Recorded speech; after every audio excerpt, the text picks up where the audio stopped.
आपके सिलेबस में संस्कृत के प्रमुख लेखकों और कवियों का सामान्य परिचय, उनके जीवन से संबंधित सामान्य परिचय और उनकी रचनाओं के बारे में भी पूछा है, रचनाओं का भी सामान्य परिचय पूछा है।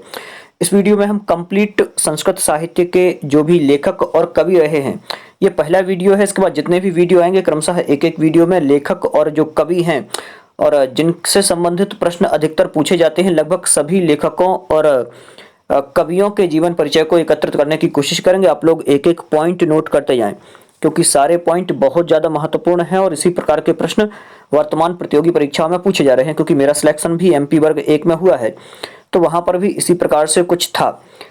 चलिए स्टार्ट कर रहा हूँ। महाकवि कालिदास जी का जीवन परिचय है। इनका जन्म समय पहले देख लेते हैं। तो इनका जन्म समय यदि विक्रमादित्य के समय से माना जाए तो विक्रमादित्य के समय से मानने पर ईसा पूर्व प्रथम शताब्दी माना जाएगा, क्योंकि किसी भी आचार्य ने अपना जीवन परिचय नहीं दिया है। बहुत कम आचार्य ऐसे हुए हैं या फिर ये कहें लेखक हुए हैं जिन्होंने अपना जीवन परिचय दिया हो, तो केवल अनुमान लगाया जा सकता है।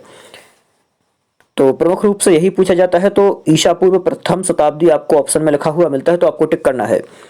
और चंद्रगुप्त द्वितीय के यदि समकालीन मानते हैं तो फिर चतुर्थ शताब्दी का माना जाएगा, इस प्रकार से। और इनका जन्म स्थान जो है ये उज्जैनी है, जो वर्तमान में उज्जैन के नाम से है। अलंकार इनका प्रमुख उपमा अलंकार रहा। छंद देखें तो उपजाति छंद है, जो अधिकतर ज़्यादा प्रयोग हुआ है। गोत्र इनका ये ब्राह्मण थे। रस प्रमुख श्रृंगार रस है, श्रृंगार रस की रचनाएं इनकी ज़्यादा हैं। और रीति कहें तो वैदर्भी रीति में रचनाएं की हैं। रचनाएं प्रमुख कौन सी हैं ये भी आपको याद करना है, और ये भी याद रखना है कि ये कौन सी विधा है। अभिज्ञान शाकुंतलम ये एक नाटक है। मालविकाग्निमित्रम नाटक है। विक्रमोर्वशीयम त्रोटक है। ध्यान रखना ये त्रोटक है, ये कई बार पूछा जाता है। ऋतु संहार एक गीति काव्य है। कुमार संभव महाकाव्य है। रघुवंश महाकाव्य है। और मेघदूत खंड काव्य है। तो ये तो थी रचनाएं, और ये सामान्य रूप से यहाँ केवल नाम अपन ने देखे। अब एक एक रचना के बारे में पूरी जानकारी ले लेते हैं कि किस रचना में कितने अंक हैं, कितने सर्ग हैं। चलते हैं। पहला है अभिज्ञान शाकुंतलम।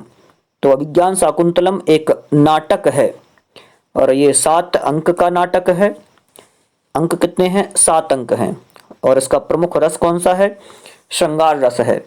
रीति कौन सी है? वैदर्भी रीति है। नायक किसका कौन है? दुष्यंत नायक है इसका। नायिका शकुंतला है, शकुंतला इसकी नायिका है। विदूषक क्या कौन है? तो माधव्य नाम का विदूषक, माधव्य भी कर सकते हैं ऐसा, माधव्य, माधव्य नाम लिख लें। मंगलाचरण कैसा है? तो ये आशीर्वादात्मक मंगलाचरण है। और श्रद्धरा जो छंद है इसकी प्रमुखता है। तो इस प्रकार से अभिज्ञान शाकुंतलम। उपजीव्य, तो उपजीव्य यदि देखा जाए तो महाभारत का जो आदि पर्व है इसका उपजीव्य है, मतलब महाभारत के आदि पर्व से ये लिया गया है। और इसमें कुल टोटल 196 पद्य हैं, मतलब 196 श्लोक हैं। किसमें? अभिज्ञान शाकुंतलम नाम के नाटक में। और सबसे प्रमुख नाटक है, इनकी प्रमुख रचना मानी जाती है ये। कभी भी आपको अभिज्ञान शाकुंतलम से संबंधित प्रश्न पूछने को मिल सकता है, हमेशा इससे प्रश्न पूछे जाते हैं। अगला है मालविकाग्निमित्रम। मालविकाग्निमित्रम भी एक नाटक ही है, और ये 5 अंक का नाटक है। इसमें टोटल श्लोक जो हैं ये 96 हैं, 96 हैं।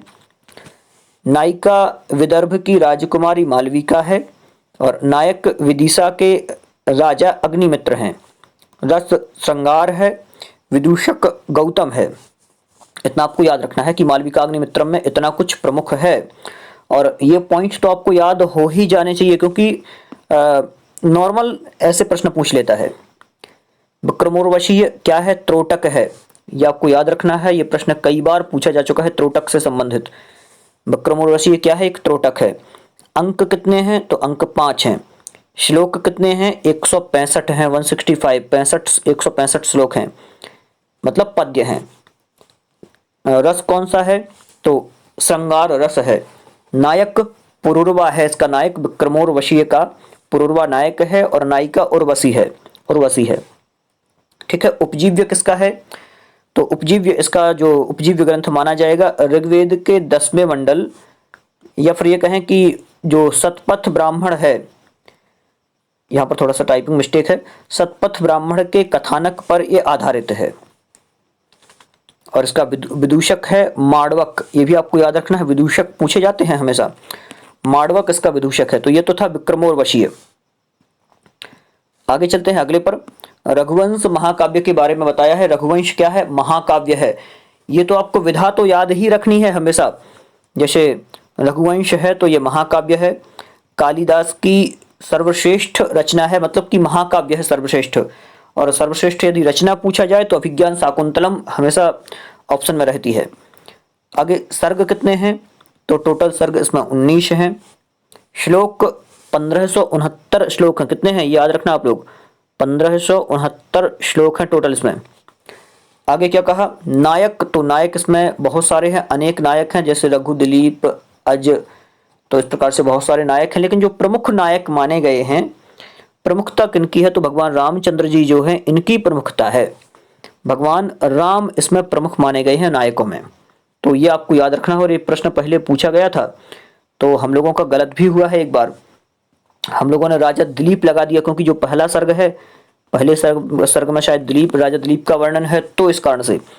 लेकिन प्रमुख कौन है? राम है। तो राजा दिलीप तो हैं, लेकिन जो बहुत सारे नायक हैं उनमें से यदि पूछा जाए कि प्रमुख नायक कौन है, तो फिर राम पर टिक लगाना है। रस कौन सा है? तो वीर रस है। रीति कौन सी है? वैदर्भी रीति है। सर्वाधिक श्लोक वाला सर्ग कौन सा है? तो जो सबसे ज्यादा श्लोकों वाला सर्ग है वो 12वां है, जिसमें टोटल 104 श्लोक हैं। और न्यूनतम श्लोकों वाला यदि सर्ग देखा जाए तो 18वां सर्ग है, और इसमें टोटल सबसे कम 53 श्लोक हैं। आगे चलते हैं। अगली रचना ऋतु संहार। ऋतु संहार एक गीति काव्य है, और इसमें सर्गों की संख्या टोटल 6 है। और इन सर्गों में 6 ऋतुओं का वर्णन किया गया है। यह कालिदास जी की प्रथम कृति है, और इसमें 144 पद्य हैं। कुल टोटल 144 पद्य हैं इसमें। आगे चलते हैं। अगला है कुमार संभव। कुमार संभव महाकाव्य है, और ये आपको ये भी याद रखना है कि यह महाकाव्य है। ये प्रश्न बार बार पूछ लिए जाते हैं। टोटल सर्ग इसमें 17 हैं। सर्गों की संख्या 17 है, और 8 सर्गों पर आचार्य मल्लीनाथ जी की टीका प्राप्त है। ये भी आपको याद रखना है कि आचार्य मल्लीनाथ जी की टीका कितने सर्गों पर प्राप्त है? केवल 8 सर्गों पर प्राप्त है। इसमें कार्तिकेय के जन्म व तारकासुर के वध की कथा का वर्णन है। प्रमुख रस वीर रस है। रीति वैदर्भी है, और गुण कहें तो प्रसाद और माधुर्य गुण है। इसमें प्रसाद और माधुर्य गुण है।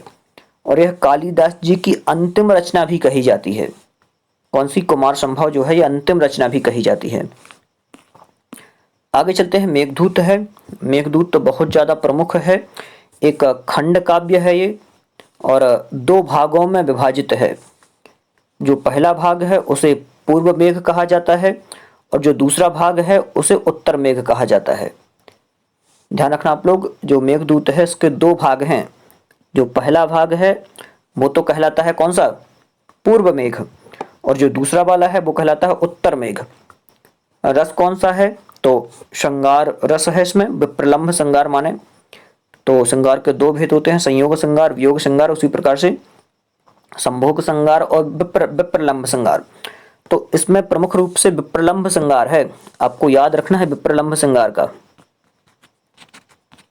विप्रलंभ श्रृंगार है। छंद कौन सा है? मंदाक्रांता छंद है। उपजीव्य क्या है इसका? तो ब्रह्म वैवर्त पुराण उपजीव्य है। और यदि दूत की कल्पना मानी जाए तो फिर वाल्मीकि रामायण है।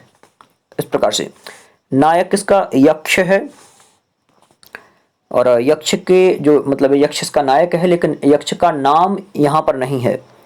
तो ब्रह्म वैवर्त पुराण के अनुसार ही नायक का नामकरण किया जाता है। जैसे नायिका है तो नायिका का नाम यक्षिणी है केवल, यहाँ विशालाक्षी वैसे नाम है, लेकिन यहाँ वर्णन नहीं है, तो अपन को उसके नाम से भी फिर मतलब नहीं है।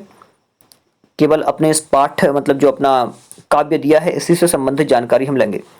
लेकिन हाँ, नायक जो है ये धीर ललित है, ये आपको याद रखना है। नायक किस श्रेणी का है? 4 प्रकार के नायक होते हैं, जिसमें धीर ललित श्रेणी का नायक है ये। और नायिका जो है ये स्वकीय नायिका है। नायिका कौन सी है? स्वकीय नायिका है। और मल्लीनाथ जी की जो टीकाकार मल्लीनाथ जी हैं, उनकी प्रमुख टीका कौन सी? संजीवनी नाम की टीका है। संजीवनी नाम की टीका मल्लीनाथ जी ने इस ग्रंथ पर की है, ये आपको याद रखना है टीका के बारे में। कुल टोटल यदि पद्यों की चर्चा की जाए तो टोटल 115 पद्य हैं, और पूर्व मेघ में 63 हैं और उत्तर मेघ में 52 पद्य हैं। तो कुल टोटल कितने हो जाते हैं? 115 पद्य हो जाते हैं। और कभी कभी समास विग्रह भी इसका पूछ लिया जाता है। मेघः एव दूतः यस्मिन् काव्ये तत् मेघदूतम। तो मेघदूत पद में बहुव्रीहि समास है। कौन सा समास है? बहुव्रीहि समास है। वस्तु निर्देशात्मक मंगलाचरण का प्रयोग हुआ है। तो इस प्रकार से यहाँ पर जो ये रचना है इसका कंप्लीट परिचय हो जाता है। और जो महाकवि कालिदास जी हैं, तो इस वीडियो में केवल कालिदास जी की ही रचनाओं को मैंने रखा है क्योंकि पहला वीडियो है, और जो आगे के वीडियो रहेंगे उसमें क्रमशः नैषधीय चरितम, क्रातार्जुनीयम और भी बहुत सारे, मतलब एक वीडियो के अंदर लगभग 10-12 लेखकों के, उनका लेखकों का परिचय और जो उनकी रचनाएं हैं उनकी रचनाओं के परिचय को कवर करेंगे, जिससे कि आपका अभ्यास बहुत बढ़िया हो। आज का वीडियो थोड़ा सा छोटा है और ज़्यादा मैटर भी नहीं है आज के वीडियो में, केवल आपको कालिदास जी के बारे में ही बताया, क्योंकि स्टार्टिंग मैंने सोचा कि चलें आज आप लोगों को एक बार सिलेबस के अनुसार ही करवाने की कोशिश करूँगा। और कभी भी कोई भी प्रतियोगी परीक्षा हो, सभी प्रतियोगी परीक्षाओं के लिए ये महत्वपूर्ण है। चलिए आप लोग ये वीडियो अपने मित्रों को भी शेयर करें जिससे उनके पास भी पहुँचे, और आप लोग चैनल को सब्सक्राइब जरूर कर लें जिससे अगले जो भी वीडियो रहें वो आपके पास पहुँचे।